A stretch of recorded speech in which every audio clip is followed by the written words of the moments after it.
Thank you for standing by. This is the conference operator. Welcome to the Lululemon Athletica First Quarter 2021 Earnings Conference Call. As a reminder, all participants are in listen-only mode and the conference is being recorded. After the presentation, there will be an opportunity to ask questions. Analysts who wish to join the question queue may press star, then 1 on their telephone keypad. Should you need assistance during the conference call, you may signal an operator by pressing star and 0. I would now like to turn the conference over to Howard Tubin, Vice President, Investor Relations for Lululemon Athletica. Please go ahead. Thank you and good afternoon. Welcome to Lululemon's First Quarter Earnings Conference Call. Joining me today to talk about our results are Calvin McDonald, CEO, and Megan Frank, CFO. Before we get started, I'd like to take this opportunity to remind you that our remarks today will include forward-looking statements reflecting management's current forecast of certain aspects of Lululemon's future. These statements are based on current information which we have assessed, but which by its nature is dynamic and subject to rapid and even abrupt changes. Actual results may differ materially from those contained in or implied by these forward-looking statements due to risks and uncertainties associated with our business, including those we have disclosed in our most recent filings with the SEC, including our annual report on Form 10-K and our quarterly reports on Form 10-Q. Any forward-looking statements that we make on this call are based on assumptions as of today, and we expressly disclaim any obligation or undertaking to update or revise any of these statements as a result of new information or future events. During this call, we will present both GAAP and non-GAAP financial measures. A reconciliation of GAAP to non-GAAP measures is included in our quarterly report on Form 10-Q and in today's earnings press release. In addition, the comparable sales and store productivity metrics given on today's call are in constant dollars. The press release and accompanying quarterly report on Form 10-Q are available under the Investors section of our website at www.lululemon.com. Before we begin the call, I'd like to remind our investors to visit our investor site, where you'll find a summary of our key financial and operating statistics for the first quarter, as well as our quarterly infographic. Today's call is scheduled for 1 hour, so please limit yourself to one question at a time to give others the opportunity to have their questions addressed. And now, I'd like to turn the call over to Cal. Thank you, Howard, and hi, everyone. I'm excited to speak with you about our first quarter results and the momentum we're seeing across the business. As the press release describes, we're off to a particularly strong start to 2021, with revenue growth of 88% over the same period last year. And when you look at our 2-year CAGR, our performance truly stands out and shows the sustained momentum in the business. Our first quarter results reflected our strength across all drivers of growth, fueled by the continued expansion in our e-commerce business, our performance across categories and geographies, and a rebound in the number of guests shopping in our brick-and-mortar stores. I want to take a moment to recognize the resiliency and agility of our teams across the globe. Their commitments and dedication enables this impressive performance, and it would not be possible without them. On today's call, I will speak to our first quarter results, our Power of 3 growth pillars, and the progress toward delivering against our impact initiatives. You'll also hear from Megan Frank, our CFO, with further details about our Q1 financial performance and our guidance outlook. We'll then be happy to take your questions. Looking at the quarter, our results were driven by strength across channels, regions, and product categories. Here are a few key operating metrics. Firstly, our total revenue of $1.2 billion reflects an increase of 25% on a 2-year CAGR basis. This growth rate represents an acceleration relative to our 3-year CAGR of 19% leading up to the pandemic, and reinforces that we remain early in our life cycle and have a unique business model that allows us to thrive in an ever-changing environment. In addition, our revenue increased across each of our regions, up 23% in North America and up 41% in our international markets, both on a 2-year CAGR basis. Secondly, growth within our e-commerce business remains strong, with comps up 50%, which is on top of the 70% increase in the same quarter last year. And thirdly, adjusted earnings per share were $1.16 versus 74 cents in 2019, significantly ahead of our expectations. And we are also pleased to see our momentum extending into the second quarter. We delivered at this high level while we also strategically managed a number of ongoing macro operating challenges, such as continued store closures, capacity constraints, supply chain challenges at the ports, and reduced air freight capacity. While challenges of all types will no doubt remain going forward, I'm confident we will continue to manage them effectively and deliver outstanding results. In summary, Lululemon continues to become stronger quarter after quarter. We are very early in our growth story, and we are well positioned for the post-pandemic world, and the opportunities ahead of us are significant and continue to expand. I will now provide a bit more color on the first quarter results. We are firmly on track to deliver on our commitments contained in our Power of Three growth plan through our three pillars of product innovation, omni-guest experience, and market expansion. Within product innovation, we continue to leverage our Science of Feel platform to deliver technical athletic apparel to our guests. Our sweet spot is creating versatile and stylish products that include technical innovation, comfort, and flexibility. In the first quarter, we saw strength across our assortment, with women's revenue increasing 23% and men's growing 27% on a two-year CAGR basis.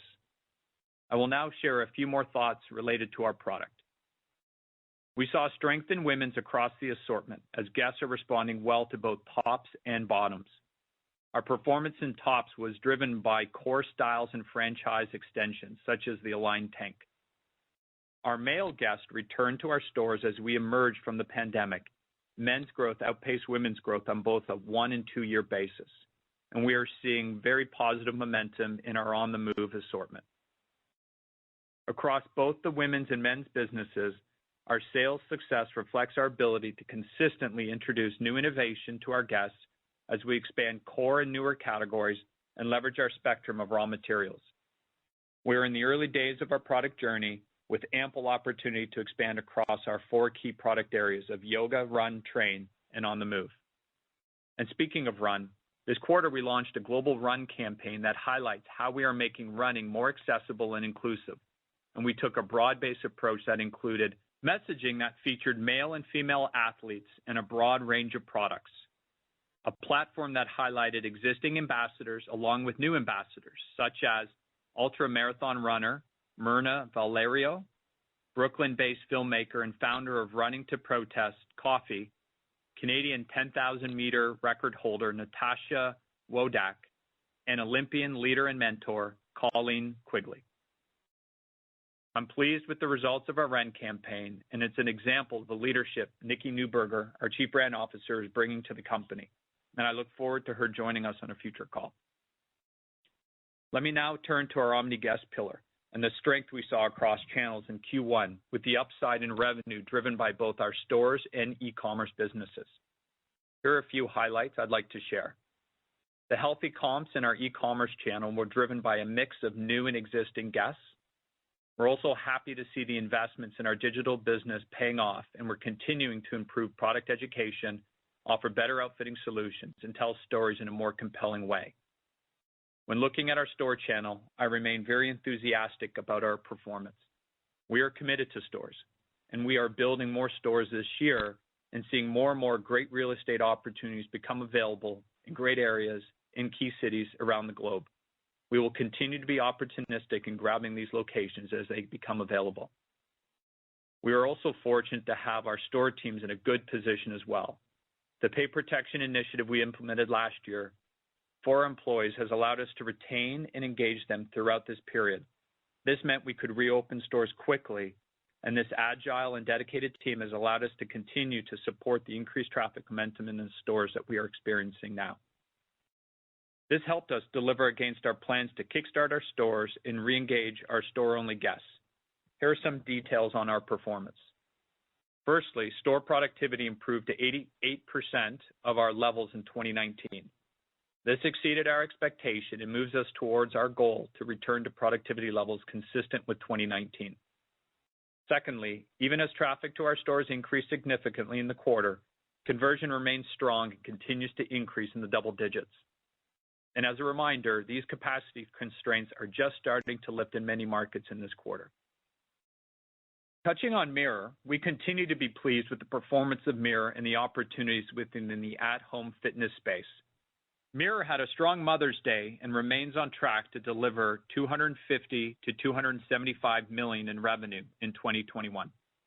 We continue to leverage the Lululemon ecosystem, and by the middle of this month, Mirror will be featured in nearly 90 Lululemon locations in the United States. We're well on our way to 200 shop-in-shops in time for the holidays later this year. In addition, we now have dedicated Mirror specialists among our educators in each of these stores, and the early sales results are encouraging. We will have more to share about Mirror later in the year as we gear up for new features, add more live classes, and expand into Canada, the first international market of several we will see in the future for Mirror. Switching now to our international growth, we continue to be very pleased with our results and our growth potential across our three regions of China, Asia Pacific, and EMEA. Andre Mastrini has hit the ground running as he leads our international team and sets ambitious growth goals. And I look forward to having Andre join us in the future for a call. From our new stores in China to continued growth in Asia Pacific to our online performance in EMEA, the results continue to reinforce that we are early in the growth trajectory. And as I have said before, I can see a time in the near future where our international business grows in size to be equal to our North America business.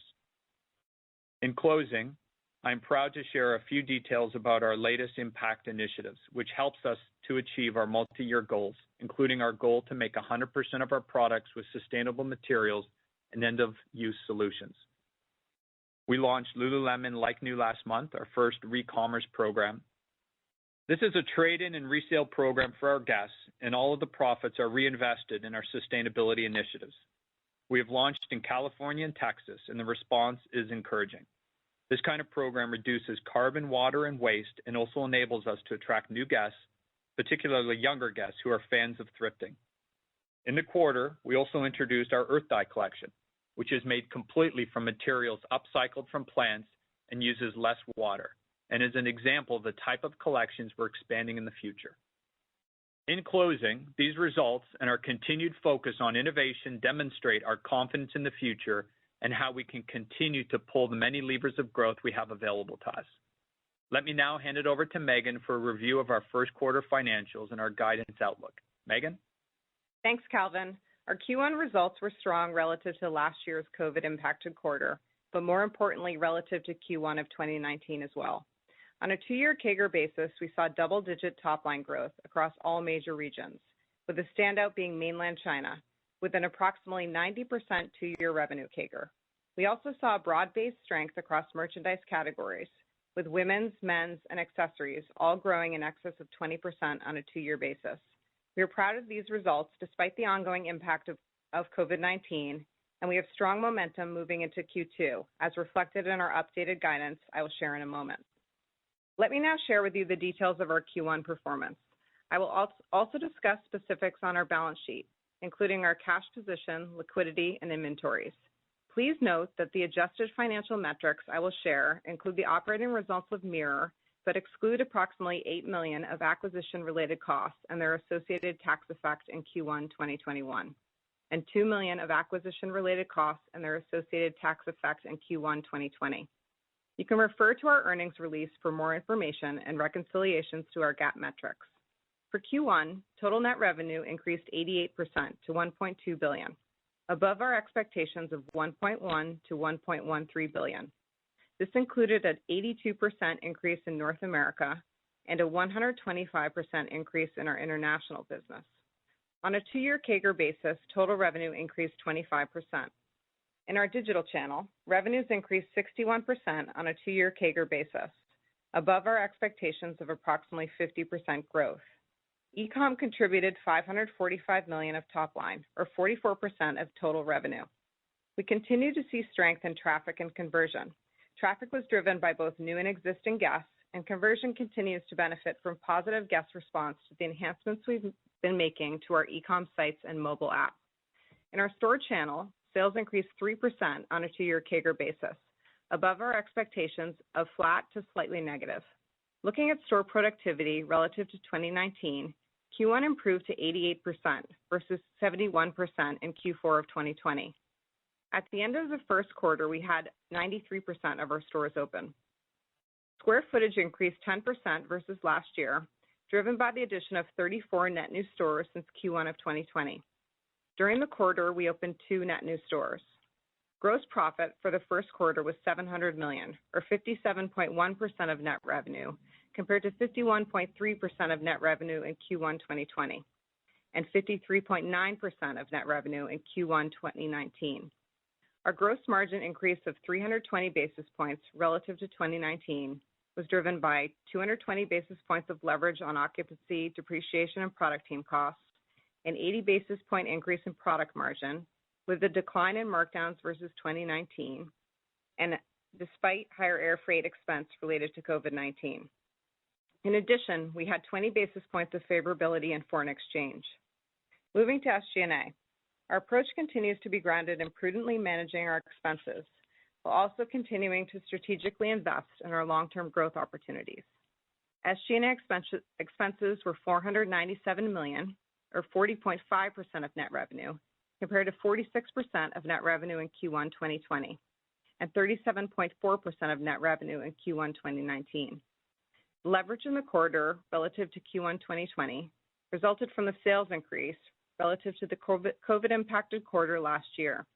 The deleverage relative to Q1 2019 is the result of consolidation of Mirror's results this year, but not in 2019, coupled with higher depreciation due to accelerated investments to support our e-com business and COVID-related operating channel costs. Adjusted operating income for the quarter was $202 million, or 16.4% of net revenue, compared to 5.3% of net revenue in Q1 2020 and 16.5% of net revenue in Q1 2019. Adjusted tax expense for the quarter was $49.5 million, or 24.5% of pre-tax earnings, compared to an adjusted effective tax rate of 14.7% a year ago. In both Q1 2021 and Q1 2020, our tax rate benefited from certain discrete tax deductions related to stock-based compensation. However, since our Q1 2020 profit before tax was significantly lower due to the impact of COVID, this meant that these additional discrete tax deductions had a bigger impact on our tax rate last year. Adjusted net income for the quarter was $152 million, or $1.16 per diluted share, compared to adjusted earnings per diluted share of 23 cents in Q1 of 2020 and 74 cents in Q1 of 2019. Capital expenditures were $64 million for the quarter, compared to $52 million in the first quarter last year. Q1 spend relates primarily to digital channel and analytics capabilities, supply chain investment, technology spend to support our business growth, and store capital for new locations, relocations, and renovations. Turning to our balance sheet highlights. We ended the quarter with over $1.6 billion of total liquidity. We had approximately $1.2 billion in cash and cash equivalents and nearly $400 million of available capacity under our revolving credit facility. Inventory grew 17% versus last year and was $733 million at the end of Q1. On a 2-year CAGR basis, inventory in Q1 increased 29%. While we continue to see some delayed inventory receipts due to issues at the ports, our team is strategically using air freight, and we are comfortable with the level and composition of our inventory as we move into Q2. At the end of Q2, we expect levels to increase approximately 25 to 30% relative to Q2 2020. In Q1, we repurchased 270,000 shares at an average price of $311. At the end of the quarter, we had $416 million of availability remaining on our current share repurchase authorization. Let me shift now to our outlook for Q2 and the full year 2021. Our guests continue to respond well to our merchandise offering, including both technical and on-the-move apparel and Mirror. As we are welcoming guests back to our stores, we also remain focused on our digital business and omni capabilities to ensure we are there for our guests no matter how they want to engage with us. We also continue to plan for multiple operational scenarios as we navigate the ongoing COVID-19 environment. For Q2, we expect revenue in the range of $1.3 to $1.33 billion, representing a 2-year CAGR of 21 to 23%. In terms of stores, we currently have approximately 93% of our stores open. On a 2-year CAGR basis, we expect stores to be approximately flat, with e-com growing at approximately 55%. We expect gross margin in Q2 to increase from last year's COVID-impacted quarter and also be 30 to 50 basis points higher than Q2 of 2019. Relative to 2019, our gross margin is benefiting from a higher e-com penetration and leverage on occupancy and depreciation due to pulling back somewhat on new store openings in 2020, as well as a level of rent reductions. Our Q2 guidance reflects continued pressure from air freight costs due to port congestion and capacity constraints. In Q2, we expect Sgna deleverage of approximately 400 basis points relative to 2019. Drivers of the deleverage versus 2019 include higher depreciation due to accelerated investments to support our e-commerce business in 2020 and 2021, consolidation of Mirror's results this year, but not in 2019, and COVID-related costs, including labor for stores that remain closed. Turning to EPS, we expect adjusted earnings per share in the second quarter to be in the range of $1.10 to $1.15 versus EPS of 74 cents a year ago. This includes operating results from Mirror, but excludes acquisition and integration-related costs. As a reminder, we reported EPS of 96 cents in Q2 of 2019. For the full year 2021, we now expect revenue to be in the range of $5.83 to $5.91 billion. This range continues to include $250 to $275 million from Mirror, and now assumes our e-commerce business grows in the high single digits relative to the outsized strength we experienced in 2020. For e-com, we expect a modest decline in Q2 as we anniversary the height of COVID-related channel shift and our online warehouse sale. And we continue to expect modest growth in Q3 and Q4. When looking at total revenue, our guidance range implies a two-year CAGR of 21 to 22%, which is higher than our three-year revenue CAGR of 19% leading up to 2020, and is well ahead of the low teens CAGR contemplated in our Power of Three growth plan. We now expect to open 45 to 55 net new company-operated stores in 2021, up from our prior guidance of 40 to 50. This includes approximately 35 to 40 stores in our international markets and represents a square footage percentage increase in the low teens. We now expect gross margin for the year to expand between 150 to 200 basis points compared to the modest increase we saw in 2020.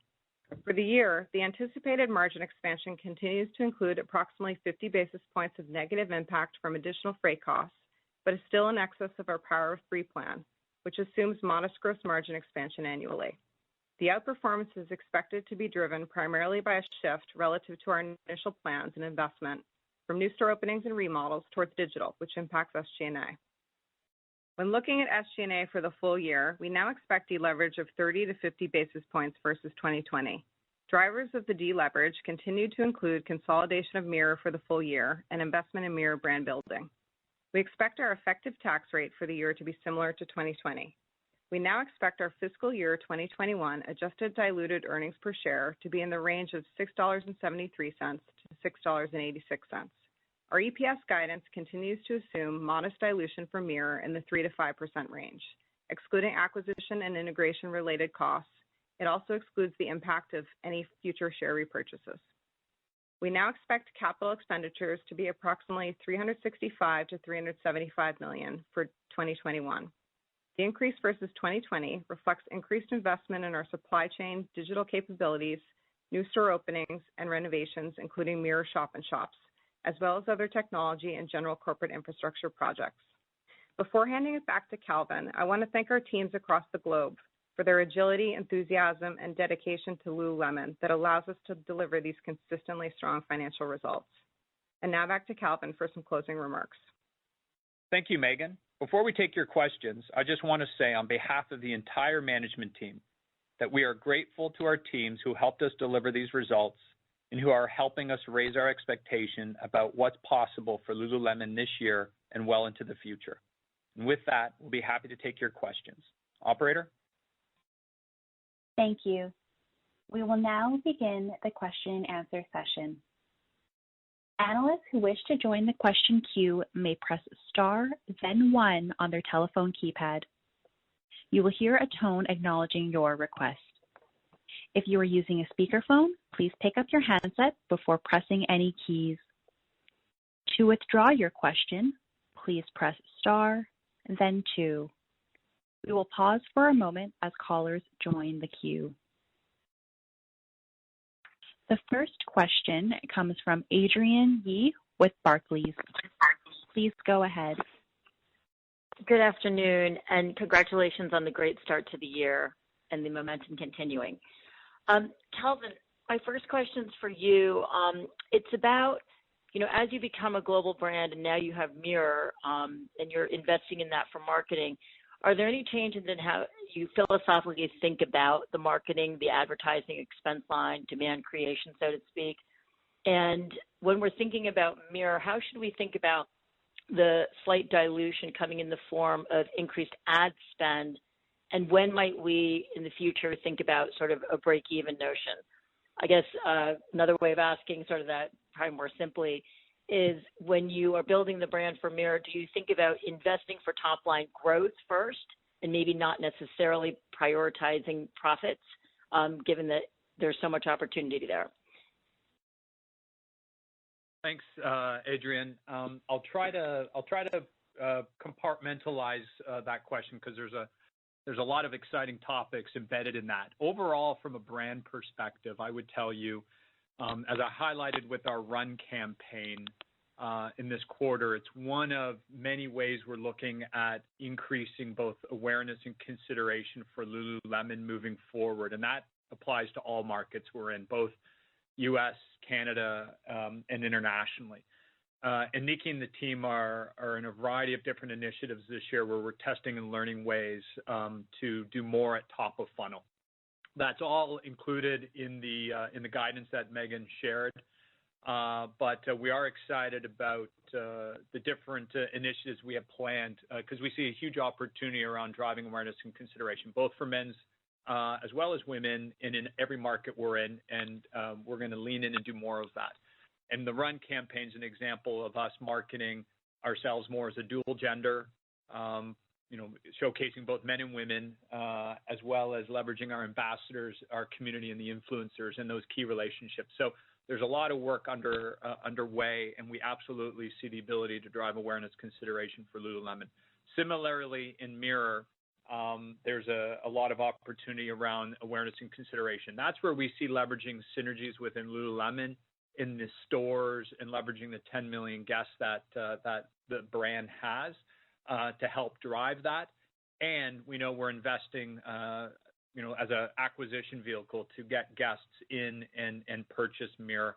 And that's in the guidance as well, but we'll continue to do that. Fast forward, these brands are going to continue to be able to, leverage one another, and we see synergies in the community. We see synergies in Refer a Friend. We see synergies across the ambassadors and the content that we're producing. So we're early in how we bring awareness across both brands to each other brand, and excited about what we're seeing in the plans we have moving forward.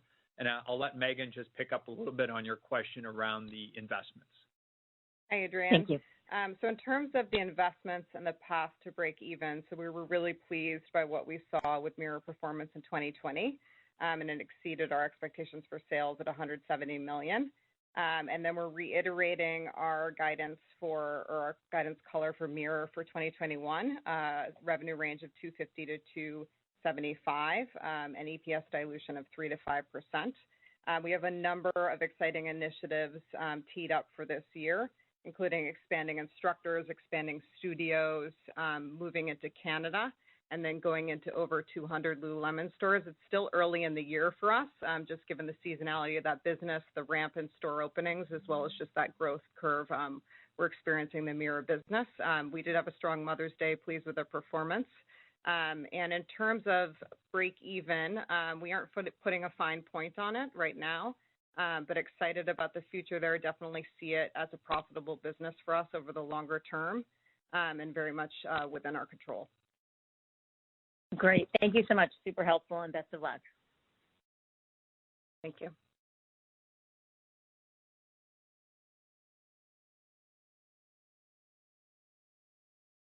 The next question comes from Ike Boruchow with Wells Fargo. Please go ahead. Yes, hi, this is Kate on for Ike. Thanks very much for taking our question. Calvin, I guess just at a higher level, you spoke to in the quarter the business accelerating with a 25% CAGR, I believe, on a 2-year basis versus what you were running pre-pandemic. Just curious now that we're, that much further along in the recovery, how you are evaluating perhaps a widening TAM opportunity, on the other side of COVID. That would be helpful. Thank you. Great. Thanks, Kate. I definitely, as I've stated before, we were performing well before the pandemic. I think we led the peer group during the pandemic, and we're excited about the performance and confidence in our ability to continue to perform post-pandemic. And that's driven by the sustainable acceleration of consumer trends of living a healthier life, versatile apparel, at-home sweat, and the connection of community and community sweat all play into our strengths. And we're early innings of growth. This quarter is a great example of that. Growth across channels, stores and .com, stores growth across categories, across gender, men and women, in our geographies. So very much early innings on that.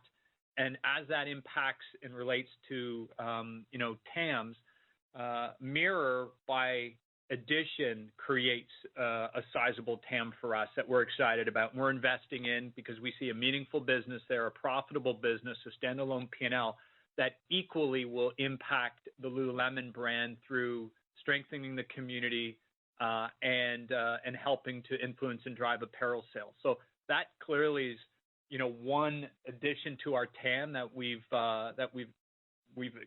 excited about and we've added to. And then I think with sweat in general, we're seeing ongoing trends. Our positioning around run, yoga, and train continue to resonate and be the key activities. We have versatility and see some excitement in hike, as well as OTM. And OTM for her, we're just getting started. We know it's a good business for our men's business as we're building and adding, but we really have a limited OTM assortment for her, and we are leaning into that. We have dropped some with a real plan to continue to grow that out. So I would say OTM for women's, Mirror, and then we're bringing footwear next year are three sizable TAM opportunities that we're adding to the ongoing mix of what the trend in the guest is happening and adding to the overall growth in activewear. Great. Thanks very much. The next question comes from Mark Altschwager with Baird. Please go ahead. Good afternoon. Thanks for taking my question, and congrats on the strong start here. Maybe just to start off, to follow up on, Calvin, the comments you were just making on the OTM. I guess maybe just from a marketing standpoint, there's been a lot of innovation with the on-the-move assortment, and that would seem to be particularly relevant, I guess, today as guests are returning to travel and in-person activities. Just, can you speak a little bit more about how you plan to amplify that message, both with existing guests as well as for new guest acquisition? Yep, no, for sure, Mark. And I'll break it down from product and then into men's and then into women's. So with our men, we continue to innovate into our raw material as well as some of our key franchises. So building out on our ABC and commuter, we've added the bow line, which we continue to see respond very well and see growth in that. As we do more top of funnel activity through marketing and drive that awareness and consideration. We know OTM is one of our big hooks that gets him into the brand, and then we migrate them into the sweat and into other categories. So I think that flywheel is working, is gaining momentum, and as we continue to invest top of funnel, we'll only pick up steam. On the women's side of OTM, it really starts with product for us. And we have limited assortment, and when we drop it, she responds incredibly well to it. We're excited about our ongoing expansion of our bottoms more into the OTM casual off-the-body fit. We're excited about our sweater initiatives in the back half, and we're excited about 22 and beyond as we really look to create versatile solutions for those slots in her wardrobe. And that, I think we absolutely have an opportunity to tap into our existing guest and sell those incremental opportunities to her. So with With women, it's really about assortment, and we were early with plans to expand. And with him, we're going to keep adding and innovating, but we have a good base to start, and top of funnel activity will help fuel that even further. Thank you. And then for Megan, as we think about the path to recovery, is it your expectation that the store productivity can return to pre-pandemic levels or even grow from pre-pandemic levels, or is some of this channel shift, permanent? And a lot of different regional trends that are embedded in the productivity metric you share. Just maybe any insight you can share on some of the trends in regions that have perhaps had restrictions relaxed for the longest. Thank you. Sure. Thanks, Mark. So we were really pleased with the improvement we saw in store productivity in Q1 at 88% versus 71% in Q4. We did see improvement as capacity restrictions moderated throughout the quarter, and we do fully expect to achieve 2019 levels of store productivity. At this point in time, we're not going to put a time frame on it, just given ongoing uncertainties related to COVID. We still have a level of store closures in play at this point in time, but we're really encouraged by trends we're seeing in our store base. Thanks a lot, and best of luck. Thank you. The next question comes from Matthew Boss with JP Morgan. Please go ahead. Great, thanks, and congrats again on the momentum. So maybe first is on the margin front. So on gross margin, first quarter, more than 300 basis points above 2019. I guess maybe could you just help bridge drivers in the second quarter forecast that you're embedding relative to 2019, and just any back half assumptions for us to consider as we think about the gross margin line through the cadence of the year? Sure, Matt. So in terms of Q1, and this is relative to 2019, we had 320 basis points of expansion versus our initial expectation of 50 to 100. That 320 basis points was driven by 220 basis points of occupancy and depreciation and product team leverage, really on that higher sales achievement, and then 80 basis points increase in product margin. We did see some good trends relative to 2019 in markdown rates, and we also did experience some pressure, as we've discussed, on higher air freight expense, and then we had 20 basis points of favorability in FX. When we look to Q2, again, relative to 2019, we are looking for 30 to 50 basis points of expansion relative to 2019. And really, we are expecting continued headwinds in air freight. And then we have some level of rent concessions that were anniversarying from last year. And then our Q2 revenue growth rate is slightly lower than Q1, leading to that delta. In terms of the full year, we've given some color relative to 2020. So we're expecting for the full year 150 to 200 basis points expansion versus last year, and that is up from our prior expectation of 100 to 150 basis points. Great. And then maybe just a follow-up for Calvin.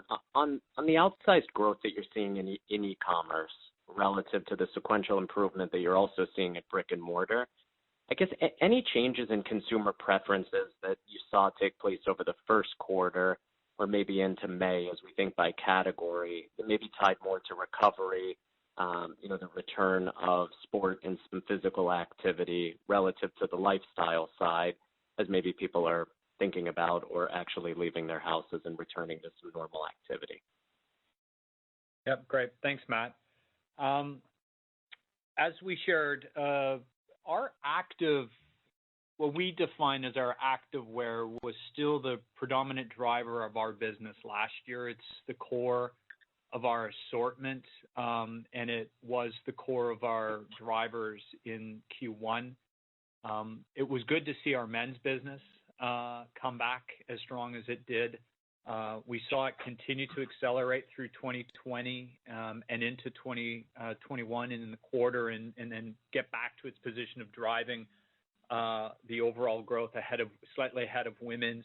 And that was really all through the sweat activity. Shorts performed incredibly well, and we did see an uptick in OTM, and very encouraged with that momentum continuing. And then with her, again, activewear was the driver, very balanced across all of our categories. Shorts and tops did see a very nice acceleration in growth. The team has been doing a lot of work in our top business, building out our franchises, which is a big part of our franchise strategies that I've shared with everybody, that we are early in taking the franchise of our bottoms and extending that feel state through Science of Feel head to toe. Align tank being an example of one, but we have not done that consistently across the others, and we're starting to, and when we do, she responds incredibly well. So our tops business really performed nicely, as well as shorts, but it was very much balanced across all categories, men's and women's, and geography. It's great to hear. Best of luck. Thank you. The next question comes from Lorraine Hutchinson with Bank of America. Please go ahead. Thanks. Good afternoon. I wanted to follow up on Mark's question. He was talking about store productivity returning to 2019 levels, and wanted to ask about the store profitability. You made some further progress there in the first quarter. Is there any reason why the store margins wouldn't get back to 2019 and perhaps surpass them as you move back toward 100% productivity? Hi, Lorraine. It's Megan. Yeah, I think we're still dealing with a degree of COVID-related expense in our store channel, as well as the pressure from productivity. So store COVID-related labor as well as PPE.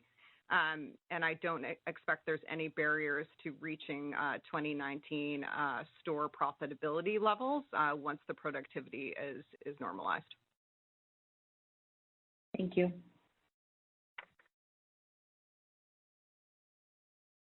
The next question comes from Dana Telsey with Telsey Advisory Group. Please go ahead. Good afternoon, everyone, and congratulations on the nice progress. Calvin, part of the Power of Three and what you've talked about is international, and it sounds as if the international opportunity could be even occur a little bit faster than expected with the sizing that you talked about, and also now with category expansion. How do you size up international, and any learnings from what you've seen in any of the regions you're currently in, even though small, that could be impactful for growth going forward? And lastly, as you talked about COVID costs and mentioned COVID costs, how do you see those adjusting or winding down moving forward? Thank you. Great. Thanks, Dana. I'll take international, then hand off to Megan on the COVID expenses. Obviously, I think the numbers, indicate the potential that we have internationally. And, I think for the last few calls, I've shared the long-term opportunity of this brand, this business being 50-50 North America international. And I don't see anything that's going to prevent us from achieving those results. We're seeing good growth in every market. In EMEA, we continue to see growth even with the pressure on stores because our .com business continued to drive growth. And in every market we're in, Australia, New Zealand, or rest of APAC, very solid momentum, and China being, one of our biggest potentials, and continue to see momentum in there. We were up 200% in the quarter, strong growth in stores, strong growth in .com, and excited about that. So our commitment was to quadruple the business.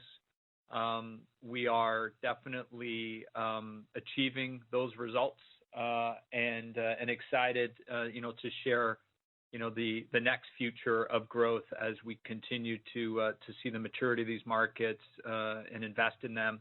We're in the right markets, and we're early in terms of our share potential in these. So we're really leaning in and focused on maintaining and growing the momentum in these markets. And then with Andre, we'll be able to come back on a later call and share the future plans for continuing to drive growth.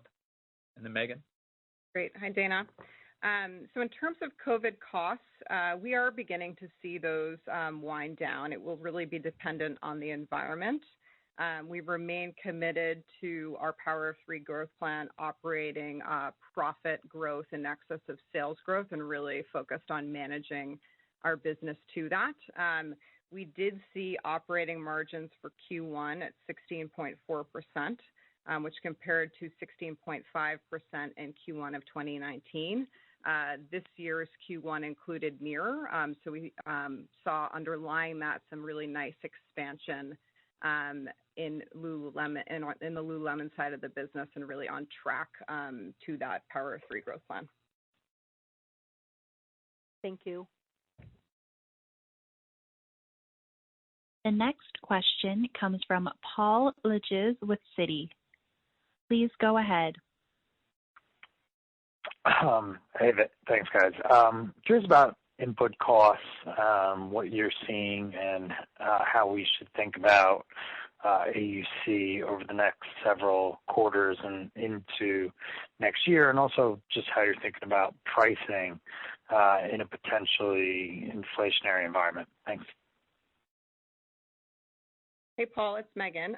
So in terms of input costs, we're not seeing any material impact on 2021, and anything we are experiencing is reflected in our guidance. We definitely have a close eye on the market and are managing and mitigating any pressures as we move into 2022, and we'll certainly come back and share more when we provide 2022 color.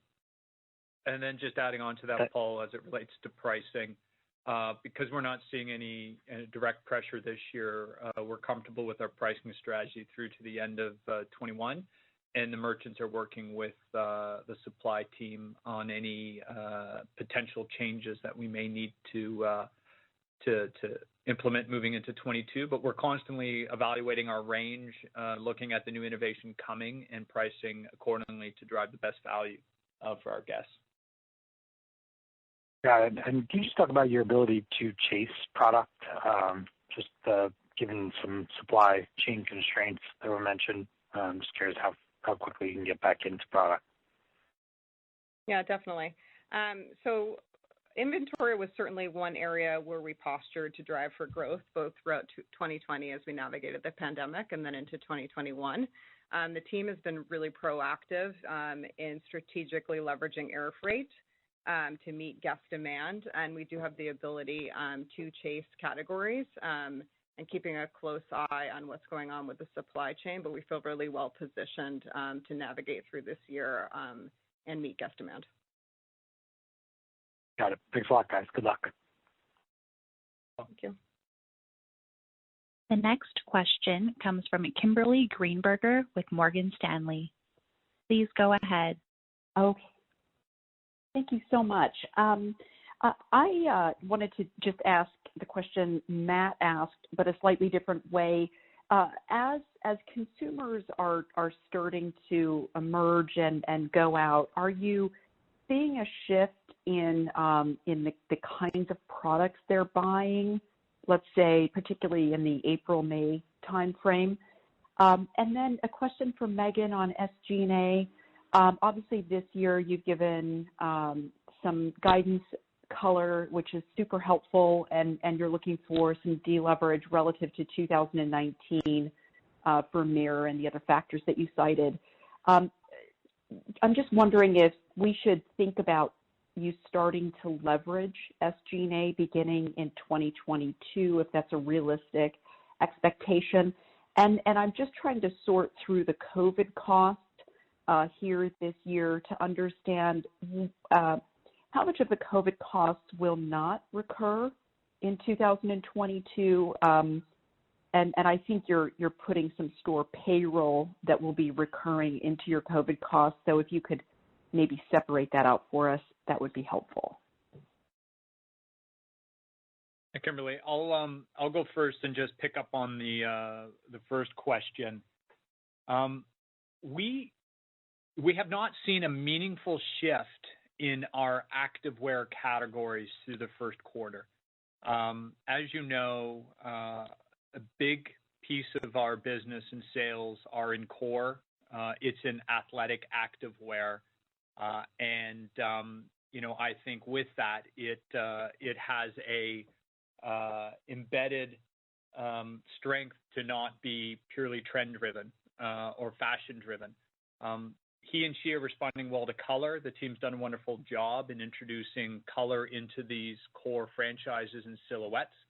But our activewear sweats, shorts, and tops have, really been the uptick in momentum. But overall, the growth is across almost every category equally, and very balanced across geographies. Kimberly, I'll take the second part of that question. So in terms of Sgna, we're expecting for the full year 30 to 50 basis points of deleverage, which is better than our prior expectation of 50 to 100 basis points.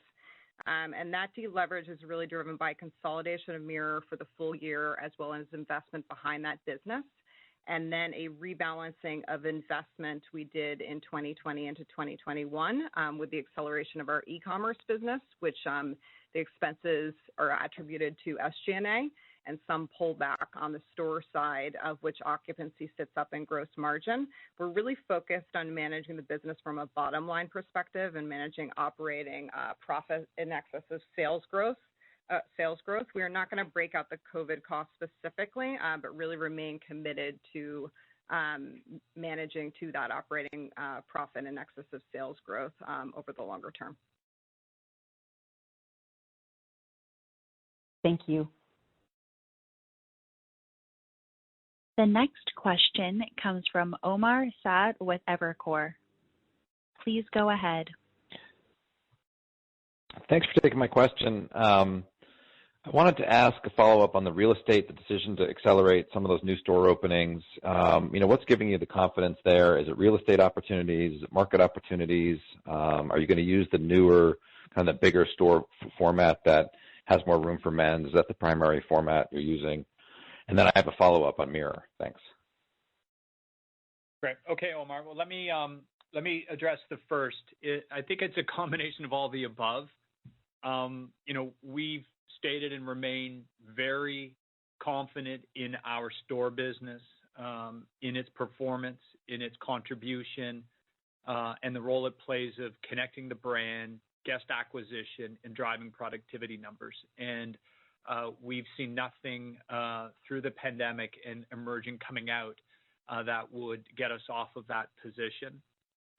We equally are very early in every market in our store fleet rollout, so we do have opportunity for growth in every market, including Canada and the U.S. as well as internationally. So we apply a conservative number on an annual basis, and we are being opportunistic as a result with the opportunities in around the globe, where we're getting key locations with the right size in key cities and markets as a result of opportunities that are coming our way, and we're capturing them because we believe in them.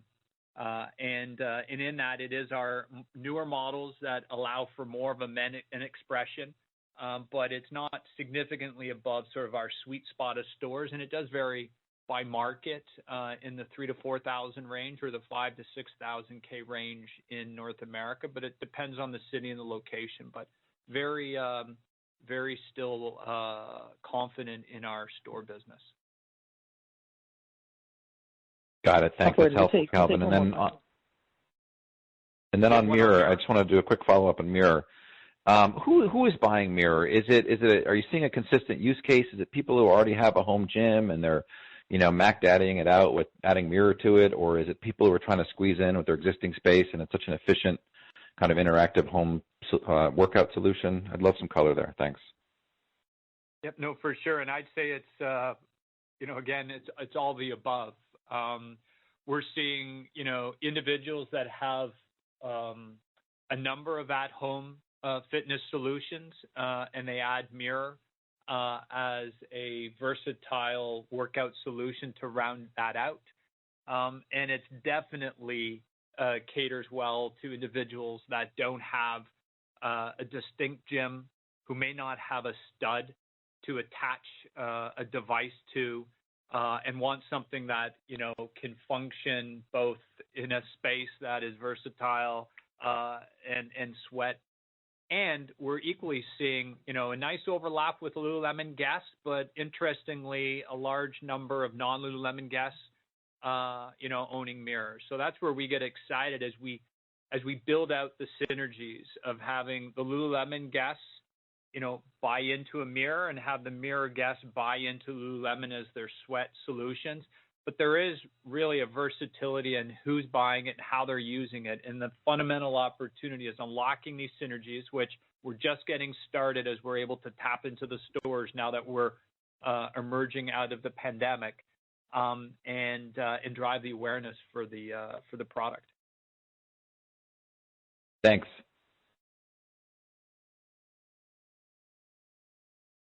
The next question comes from John Kernan with Cowen. Please go ahead.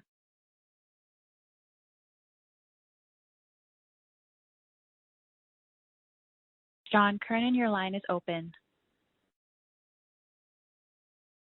Yeah, hey, sorry about that. Congrats. Thanks for taking my question, and congrats on the big guidance increase on the top and bottom line. I guess, Thanks, Megan, if you look at where the business is operating from a P&L perspective, if I were to take out the high end of mirror revenue guidance and maybe the midpoint of the dilution, you'd be somewhere around a 23% operating margin, which for the core business, which is above, comfortably above where it was in 2019. Can you just talk to the long-term upside to the margin potential for the core business, particularly as the store level margins, which you talked about earlier, recover to previous levels? Yeah, thanks, John. So, as you mentioned, we are headed towards a very healthy operating margin for Lululemon only for the full year, which is in line really with our Analyst Day expectations of operating profit and growth in excess of sales growth. We're really focused on managing that for the long term. And as we look towards the future, investing behind growth opportunities in order to maximize our top and bottom line. So we're maintaining that commitment, and we are firmly on track to those Analyst Day targets, which are really grounded in growth rates. So we'll continue on that trajectory, and we'll update our beyond 2023 plans at the appropriate time. Got it. Thank you. That is all the time that we have for questions today. Thank you for joining the call, and have a nice day.